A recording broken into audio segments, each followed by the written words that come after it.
বাজারে গেলে সব সময় আমার ব্যাগে যা টাকা থাকে সব ভাঙ্গে আয় পড়ি।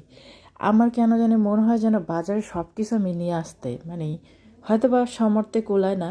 আমার মনে হয় যে বাজারে গেলে, কিন্তু আমি তো সংসারে একলা, তাই না? আমার বাচ্চা ছোট, আর আমি তো আমার তো আর কেউ খাওয়ার নেই। তাও আমার কেন জানি মনে হয় যেন বাজারে সব কিছু নিয়ে আসি।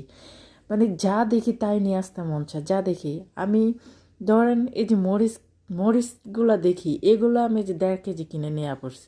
আচ্ছা, আমি 1.5 কেজি দিয়ে কী করবো কন্ত? আমার না যা দেখি তাই কিনতে ইচ্ছা করে। এই যে সবজি সবজি একলা এত তো দরকার নেই। দেখেন কত আইটেমের সবজি নিয়েছি, তো এগুলো বাসায় পচবে না? আমার কেন জানি বাজারে গেলে সব কিছু কিনে নিয়ে আসতে মন চায়। এই কি অবস্থা জানি না। এরকম যে পর্যন্ত আমার ব্যাগে টাকা থাকবে সে পর্যন্ত আমার সব কিছুই কিনা লাইতে মন চায়, তাই না? আমি কি যেন আমার এরকম অভ্যাসটা কেন জানি না। আসলে কথা আছে না, কারো মন আছে ধন নাই।